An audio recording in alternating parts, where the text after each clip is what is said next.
Hoy tenemos el placer de entrevistar a Sara D'Atienzar, arquitecto graduada de la Universidad Central de Venezuela. Inició parte de su vida profesional en la ciudad de Puerto Cabello, en el estado Carabobo, urbe en la que nace su interés por la restauración de obras coloniales. Con el pasar de los años, se especializa en esta área, participando con su propia firma denominada Atienzar, Arquitectura e Ingeniería, en la restauración de obras de gran importancia para la ciudad de Valencia, como la Catedral, el Congreso y la Facultad de Derecho de la Universidad de Carabobo.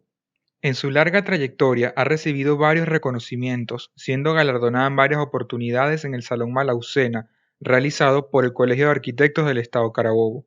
Sin más que agregar, los invitamos a conocer más de su brillante carrera profesional a continuación. Instituto HARC tiene más de 10 años preparando a profesionales en el área de la arquitectura, la ingeniería, la construcción y el diseño. Es por eso que ahora te brindan sus cursos en la modalidad 100% online y con certificación internacional. Ponte en contacto con ellos a través de sus redes sociales @Instituto Hark y @go.university. Contáctalos y revisa todos los cursos que tienen para ti. ¿Cómo te diste cuenta que querías estudiar arquitectura? Bueno, siempre lo supe porque mi papá era dibujante de arquitectura, dibujante técnico, uno de esos dibujantes antiguos, de antes. Eh, entonces yo me crié en ese mundo y yo creo que lo llevo en los genes y nunca tuve dudas de cómo, de qué era lo que yo iba a hacer. Y mira, entré en la Facultad de Arquitectura y Urbanismo de la Central y eso era tan extraordinario, tan maravilloso. Era un entorno, la universidad estaba muy nueva, estaba la Facultad de Arquitectura muy nueva, teníamos de todo, teníamos, eh, eh, aparte de esos espacios tan hermosos, esos talleres, esos jardines, esas obras de arte, bueno, era un ambiente que siempre me gustó y siempre hice mi carrera muy a gusto. Entonces, no tuve dudas. ¿Cómo nació tu interés por la restauración de obras? Eso eso vino solo porque, bueno, yo me gradué y comencé a trabajar enseguida y enseguida, ya yo estaba casada cuando yo me gradué, ya yo tenía un niño y mi marido, que era ingeniero civil, que es ingeniero civil, y hizo una especialización en, en en planificación del desarrollo, le ofrecieron un trabajo buenísimo en Puerto Cabello, en Morón, en una fundación nueva que había allí, chico, y le ofrecieron tanto y nos ofrecieron tantas cosas que nos fuimos para Morón, de Caracas a Morón, imagínate tú.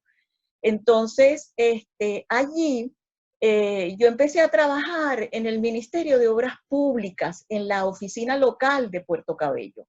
A mí Puerto Cabello, cuando yo conocí Puerto Cabello, que es una ciudad hermosísima, que es una ciudad que es como una pequeña Cartagena, que es una ciudad y yo empecé a conocer la arquitectura de Puerto Cabello, esa arquitectura de edificaciones de 2 plantas con balcones, con unos balcones que a mí me llamaron muchísimo la atención. Mira, ahí me empezó a picar el gusanillo de la arquitectura antigua, de la restauración. Claro, fíjate tú otra cosa, yo tuve muy buenos profesores en la Facultad de Arquitectura, el profesor Graciano Gasparini, el profesor Posani, que fueron los que me motivaron para eso. A mí me encantaban esas clases, ¿verdad? Y entonces en Puerto Cabello, y dio la casualidad que el profesor Gasparini estaba restaurando la vieja casa guipuzcoana de Puerto Cabello. Entonces, bueno, hicimos ahí mucha relación y empecé pues a darme cuenta de verdad que eso era realmente lo que me interesaba. Eh, claro, yo seguí trabajando, yo trabajaba en el ministerio y en el ministerio también había había muchas ramas de la arquitectura. Yo trabajaba en planeamiento urbano, desde luego, pero había gente que trabajaba en patrimonio también. Entonces, bueno, eso vino dándose poco a poco, vino dándose solo. Y cuando ya volvimos a Valencia, bueno, yo cogí varios cursos, hice varias cosas con la misma Universidad Central, con otras universidades, hice varias cosas que me fueron preparando, o sea, sin yo darme cuenta también, me fui preparando para esta cosa. Cuando volvimos a Valencia, eh, se presentó la oportunidad porque el gobernador que surgió en esa época, que fue en los 90, quería hacer un levantamiento y una propuesta para restaurar la ciudad de Puerto Cabello. Entonces me buscaron y entonces empecé a hacer el proyecto de restauración de todo el centro histórico de Puerto Cabello, que es un centro histórico muy chiquito, pero por ahí empezamos, ¿verdad? Entonces eso vino dando una obra y una obra con otra, ¿ves? Entonces, bueno, por ahí seguí estudiando hasta, bueno, no he dejado de estudiar desde que empecé a hacer las restauraciones. Siempre he seguido estudiando y hasta he terminado hace poco, vamos a decir así, hace 5 años el doctorado en patrimonio, ¿ves? Con la Universidad Latinoamericana y del Caribe, ¿ves? ¿Cuál ha sido la obra más difícil de restaurar a lo largo de tu trayectoria? Bueno, considero que la obra más compleja ha sido la restauración de la Catedral de Valencia. La restauración de la Catedral de Valencia es una de las últimas obras que hemos hecho, ¿no? Eso fue el proyecto para la restauración de la Catedral de Valencia fue en el 2013 y la catedral se terminó de restaurar en el 2015, en noviembre del 2015. Eso, esa obra fue compleja, pienso que fue la más compleja por el enfoque, porque ve, primero había que destacar que esa obra, la catedral era muy importante como hito fundacional de la ciudad de Valencia. La ciudad de Valencia se fundó ahí, en la Plaza Bolívar, y precisamente el punto cero de la cuadrícula del modelo colonial es la catedral. La catedral está ahí en ese sitio desde que se fundó la ciudad hace 464 años, 65. Eh, y estuvo, bueno, primero con una construcción muy precaria de unos tejadillos y unas cosas muy precarias, pero luego se fue haciendo y esa significación de esa catedral, que además en realidad no es un edificio, sí es, claro que sí, pero es enfocado como conjunto patrimonial religioso-cultural. O sea, fíjate que ella tiene una cantidad de ingredientes que la hacen como un bien cultural, pero bien valioso, tanto en el aspecto material como en el aspecto inmaterial. Eh, ahí fíjate que, mira, el, el concepto ha cambiado tanto en los últimos años, vamos a decir 50 años, el concepto de los edificios patrimoniales. Antes se consideraba que eso eran monumentos históricos. Ahora ya no se ven como monumentos históricos, se ven como bienes culturales, ¿no? Entonces, aquí había que trabajar en un conjunto patrimonial.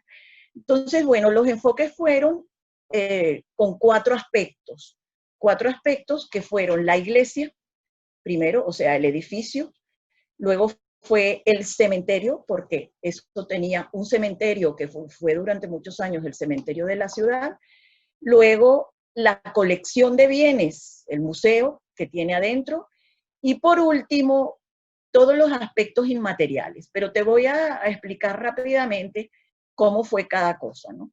Primero la iglesia. Bueno, la iglesia es producto, como te digo, de una superposición de construcciones de la iglesia, de las iglesias que se fueron destruyendo. Por ejemplo, la primera construcción de lo que se llama calicanto, o sea, sólida, la destruyó un terremoto. Entonces, sobre esas ruinas se construyó una segunda iglesia. Luego, esa iglesia fue quemada, la atacaron los piratas y no se concluyó. Tuvo una cantidad de vicisitudes. Luego vino otra iglesia encima, total que la que tenemos ahora es la cuarta iglesia. Entonces, quedan vestigios de todos esos, de toda esa historia superpuesta que tiene y el enfoque de la investigación que se hizo ahí fue considerar la lectura de ese edificio como si fuera un texto. Ese texto fue descubierto, ayudaron a descubrir ese texto toda una serie de parámetros, por ejemplo, la interpretación documental, las exploraciones arqueológicas, los levantamientos exactos de la edificación, los levantamientos arquitectónicos, los levantamientos topográficos, todas las investigaciones que se hicieron del georradares que pasamos para ver dónde quedaban, dónde estaban las tumbas, dónde había oquedades, todo eso nos ayudaron pues a leer ese texto, nos ayudaron a leerlo. Luego todas las interpretaciones que se le dieron a la arquitectura, tanto funcionales como formales, al mismo tiempo se iba haciendo el estudio del deterioro. Y así, el estudio del deterioro para determinar el registro de las patologías que presentaba la edificación. Con todos estos parámetros fueron necesarios para poder dar las soluciones apropiadas, pues, o sea, para poder hacer el proyecto. Luego, en todas estas investigaciones, afloró pues el cementerio, que el cementerio, fíjate tú, fue cementerio de la ciudad hasta 1819, hasta la independencia más o menos, hasta la guerra de independencia, cuando llegó el general Morillo a la ciudad de Valencia, que tomó la ciudad de Valencia y se quedó viviendo en la ciudad de Valencia, la usó como base durante 3 años. Le hizo muchas obras el general Morillo durante la independencia, paradójicamente, a la ciudad. Una de esas obras fue mudar el cementerio, porque ese cementerio quedaba en la tapia y la entrada al cementerio frente a la Plaza Bolívar. O sea, por ahí, y ese cementerio ya estaba demasiado lleno, ¿no? Total, que bueno, él mudó el cementerio de allí y eliminó esa parte, ¿no? Pero esa parte siempre aflora, esa parte afloraba. Luego, todo eso, fíjate tú, en todas esas investigaciones, en todos se hicieron excavaciones arqueológicas y salieron una cantidad de tumbas, de elementos que formaban parte de ese cementerio. Luego, la parte del museo. Se me ha olvidado decirte que esto fue un trabajo de mucha gente. Trabajó muchísima gente, trabajaron arqueólogos, trabajaron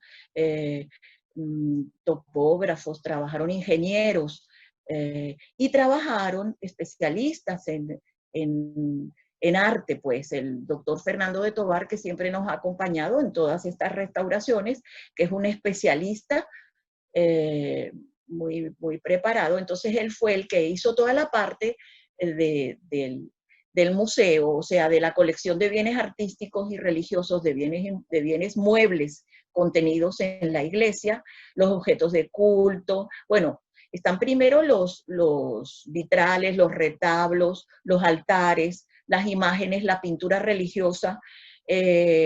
La pintura religiosa, que es muy interesante porque está fundamentada en artistas valencianos, Pedro Castillo, está también el papá de Michelena, Juan Antonio Michelena, está también Herrera Toro, o sea, artistas muy reconocidos del academicismo de esa época, del academicismo valenciano. Están los objetos de culto, está la orfebrería, están los manteles, esto, o sea, está la vestimenta. Todo eso son aspectos del patrimonio material. Pero luego hay otro patrimonio, que es el patrimonio inmaterial. El patrimonio inmaterial que contiene la catedral es valiosísimo también, que eso se toma en cuenta, se toma muy en cuenta hoy en día. Ese aspecto son las tradiciones, las devociones, los rituales, las técnicas artesanales, por ejemplo, la veneración de la Virgen del Socorro. Esa es la catedral, la catedral es el lugar donde reposa, pues, de la casa de la Virgen del Socorro.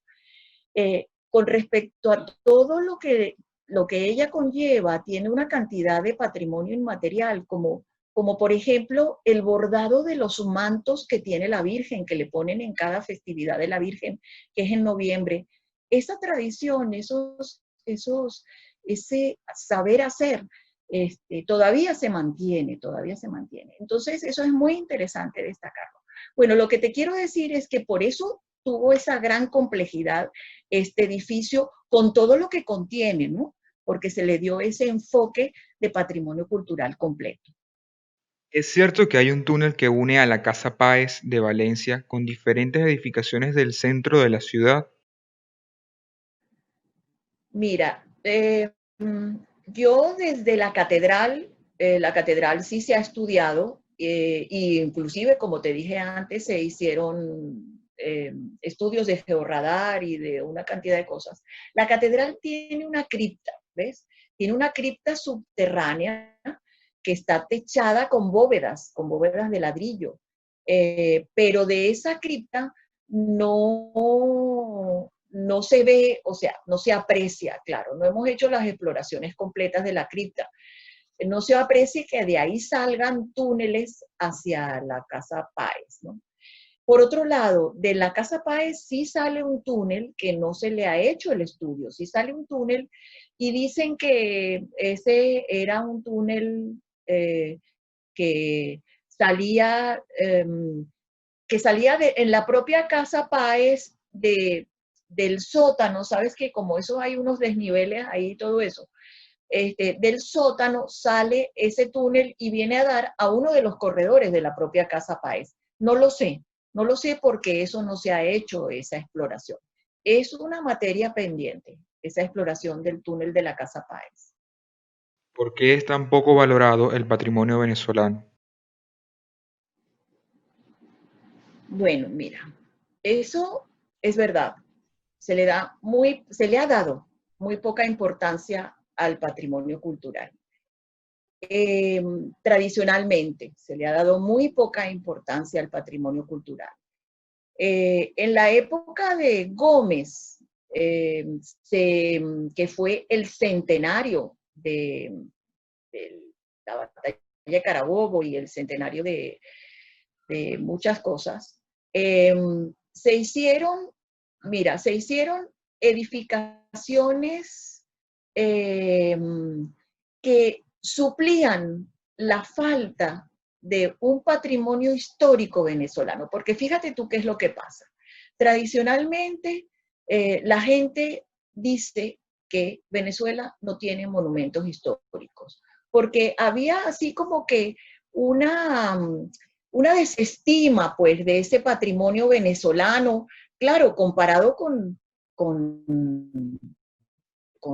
otros países latinoamericanos, comparado con México, comparado con Perú, que fueron virreinatos, toda esa cosa del patrimonio venezolano se consideraba, bueno, la modestia del patrimonio venezolano se consideraba pobreza, y eso no lo digo yo, eso lo dice el profesor Posani también.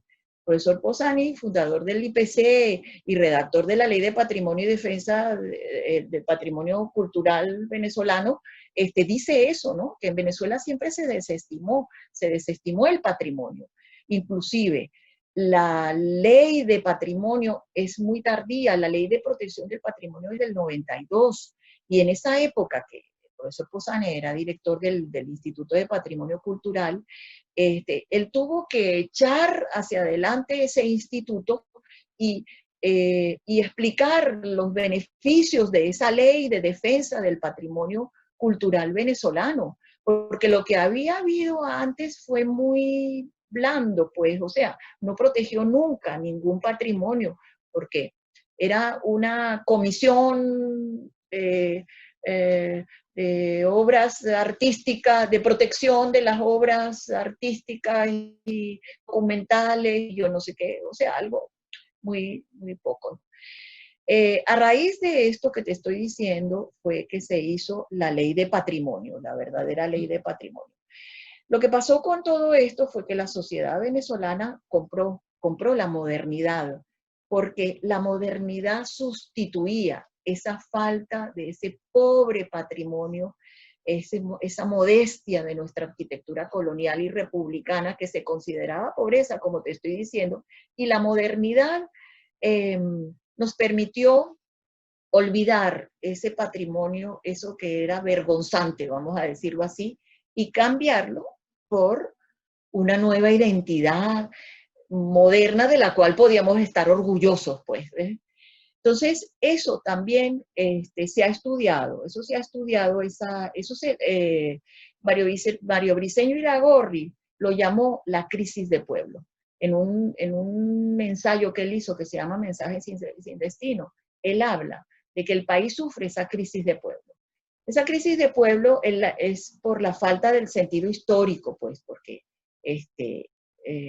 el país eligió otro, otro pasado, pues, o sea. ¿Cómo afectó la planificación urbana diseñada en los años 50 a la ciudad de Valencia? En Valencia se planificó, el primer plan de desarrollo urbano de Valencia fue hecho en el año 53 y lo hizo la Comisión Nacional de Urbanismo de Caracas, que ellos planificaron las ciudades del interior, las capitales del interior.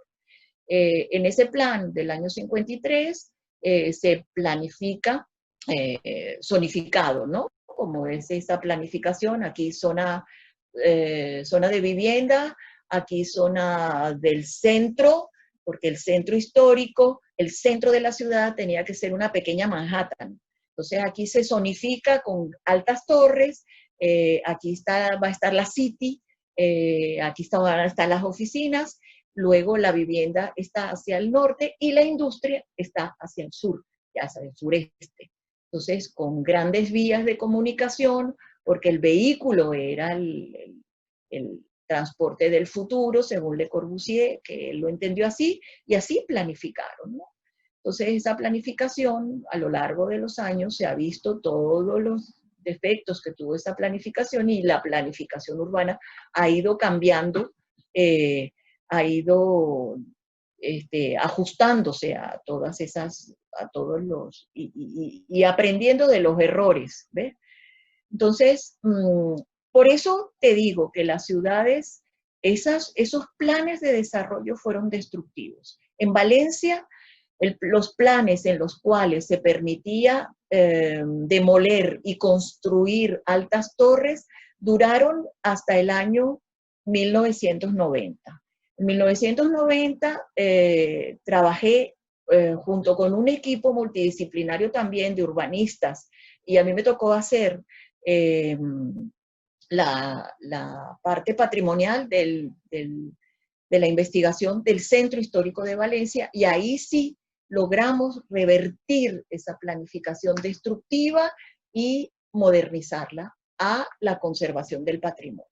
¿Cuáles son las principales obras de interés cultural del Centro Histórico de Valencia? Bueno, después de la categorización de la valoración, las obras más importantes del casco de Valencia, del Centro Histórico de Valencia, claro, tienes la catedral, todas las iglesias del centro histórico. Tú tienes la catedral, San Francisco, está la Candelaria, eh, están también dentro de la catalogación iglesias que están un poco más alejadas del centro histórico, como la iglesia de las Siervas del Santísimo, la iglesia de San José, pero primero las iglesias, ¿no? Luego los conventos, el Capitolio, por ejemplo, el convento de San Francisco. Luego la Casa de la Estrella, que la Casa de la Estrella es muy importante, tiene muchísimo valor porque la Casa de la Estrella, que fue el hospital, vamos a decir, primero construida como hospital, luego eh, en la independencia, ahí, bueno, después de la independencia, ahí se reunió el Congreso que separó Venezuela de la Gran Colombia. El Congreso en el cual estuvo Páez, ahí nombra y se separa Venezuela de la Gran Colombia, nombran a Páez presidente de la nueva República de Venezuela, Valencia como capital de Venezuela y, y ahí ocurre el nacimiento de Venezuela, la separación de la Gran Colombia, el nacimiento de Venezuela en la Casa de la Estrella. La Casa de la Estrella se ha conservado bastante bien. Para esa ocasión de la reunión del Congreso Constituyente, el viejo hospital se remodeló, se acondicionó. Un artista, Pedro Castillo, hizo los decorados de esa casa. Esos decorados en la restauración de la Casa de la Estrella salieron todas las pinturas murales y es un monumento bien, bien interesante. Igual que también otro monumento es la Casa Páez, la casa donde vivió Páez, que también fue decorada totalmente por Pedro Castillo, y ahí es una edificación muy interesante. Todas las paredes, por ejemplo, las paredes, es una casa de estructura colonial, con un patio central y luego tiene las habitaciones comunicándose unas con otras. En el corredor están dibujadas y pintadas todas las batallas en las cuales Páez participó y ganó para la independencia, ¿no?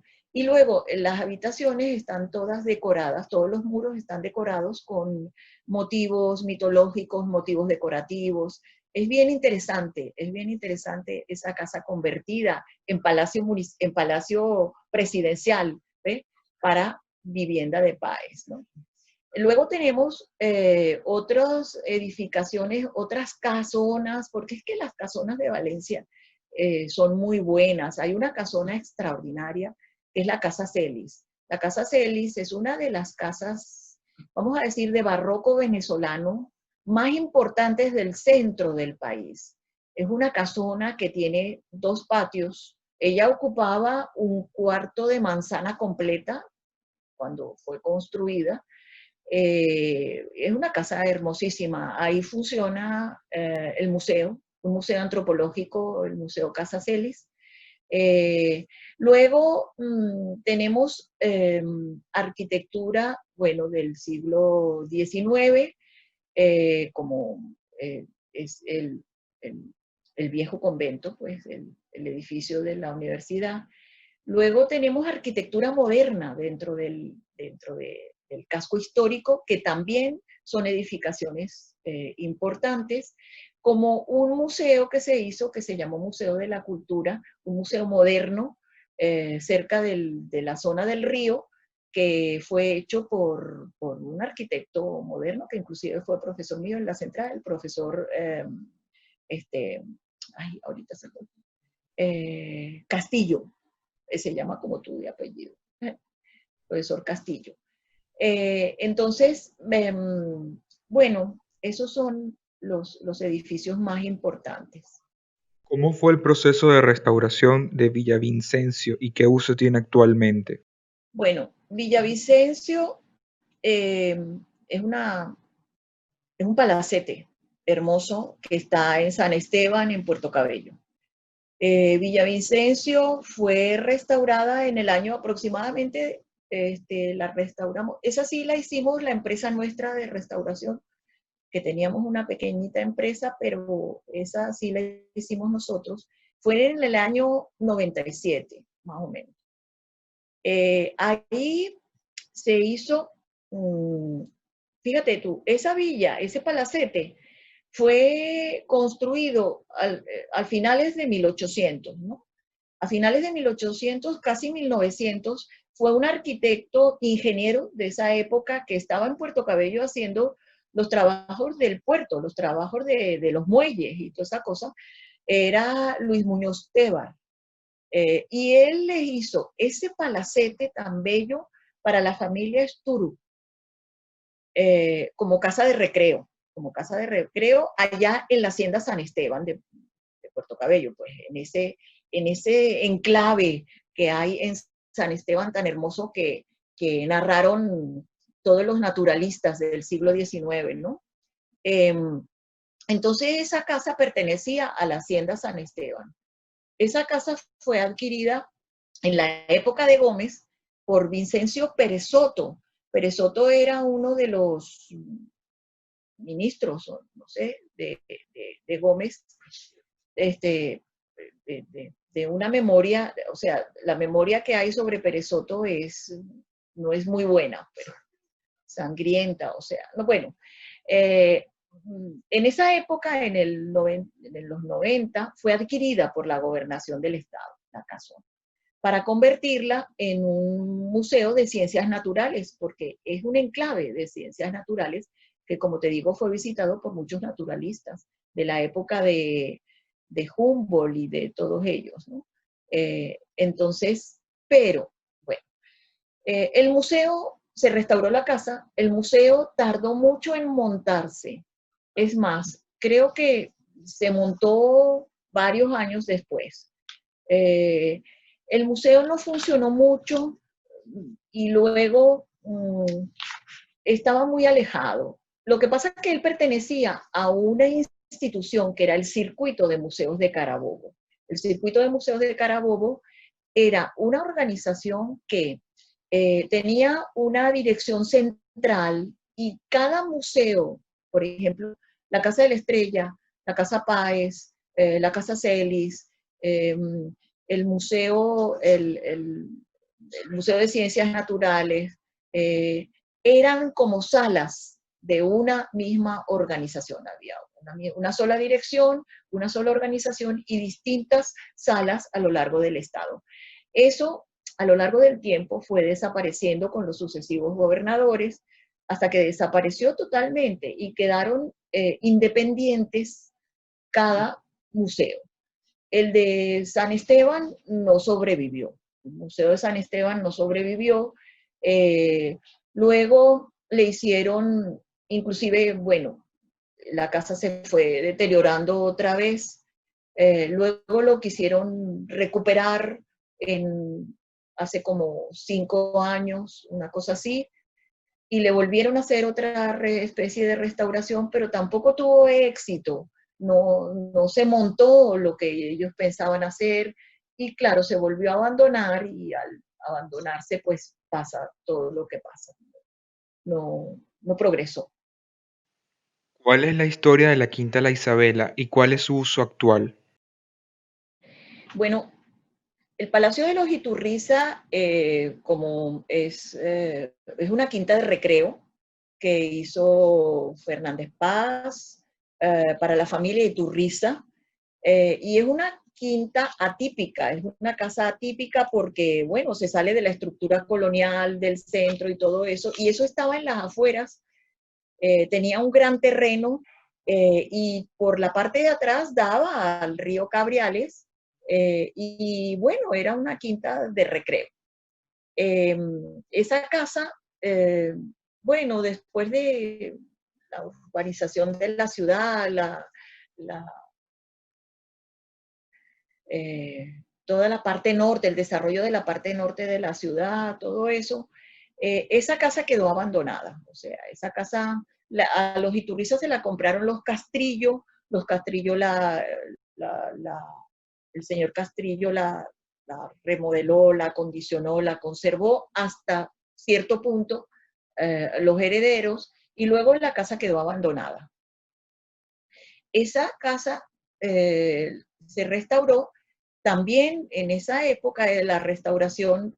Yo no hice la restauración de esa casa la hizo, el proyecto lo hizo Luis Maldonado, el arquitecto Luis Maldonado, y bueno, la casa se restauró bellísima, hermosa, para poner ahí, en esa casa, el museo de la ciudad. Ese museo sí se montó completico, se hizo toda una investigación y se montó toda la historia de la ciudad de Valencia en los salones de esa casa. Y ese museo funcionó mientras funcionó el circuito de museos. Era una de esas salas que te he mencionado antes. Y lo mismo que Villavicencio, la, el Palacio de los Iturriza, el museo fue languideciendo, o sea, no sé, fue perdiendo interés. Ahí se hicieron muchos actos, se mantenían exposiciones, exhibiciones, se mantuvieron por mucho tiempo, pero luego, como te digo, fue cambiando y ya no se, no se siguieron haciendo exposiciones, no se siguió, el Museo de la Ciudad desapareció, y creo que ahora la casa no tiene uso. Eh, Inclusive, no sé, por fuera está, la acaban de pintar como con unos colores que no corresponden a la investigación, porque esa casa no, los colores que tenía, como en todas las obras, vamos a decir, de restauración, se hace una investigación a fondo. Esa investigación la hizo Fernando de Tovar y entonces ahí vieron unos colores que eran producto de los colores de la época y eran la verdad de cómo había estado pintada la casa. Claro, eran unos colores un poco difíciles, era un vino tinto y un mostaza combinados, pero en efecto así se pintó la casa, así era como debía de ser y no como ahora la han pintado, creo que la han pintado de blanco, no sé qué, pero bueno, esos son cosas que pasan. Ahora no sé, la verdad no sé qué uso tiene la casa, creo que está vacía. ¿Cómo fue el proceso de restauración del Capitolio de Valencia? El proceso de intervención que comenzó en el año más o menos 95 fue significativo y te puedo decir que fue contrarreloj y sobre la marcha. O sea, el edificio se había convertido a lo largo de los años en un lugar, eh, sede del gobierno de Carabobo, pero era un lugar de oficinas hacinadas, un lugar densificado, yo diría que hasta tuburizado, ¿no? Él tenía construidos entrepisos improvisados, tabiquerías, baños, oficinas, este, mm, oficinas en cualquier parte. Como te digo, tenía improvisado ductería, cableado. Era, era algo caótico, pues, ese edificio, ¿no? Entonces, en este trabajo se hizo un levantamiento inicial, pero luego fue muy importante, o sea, se comenzaron las obras rápidamente, se tuvieron que comenzar rápidamente porque el gobernador quería esa obra muy rápida, pues, o sea, era complicado, ¿no? Era muy grande y, y sobre todo lo que llevó mucho tiempo fue el proceso de liberación de todos esos espacios que te he narrado, eh, y el estudio para su adecuación, adecuación de los nuevos usos que querían poner ahí, o sea, la rehabilitación de los nuevos espacios a los que se destinó. Desde luego ahí se contó, en ese momento se contaba con un presupuesto muy grande, entonces se pudieron hacer las oficinas que realmente requerían el nuevo despacho del gobernador con todo su tren ejecutivo, los nuevos salones.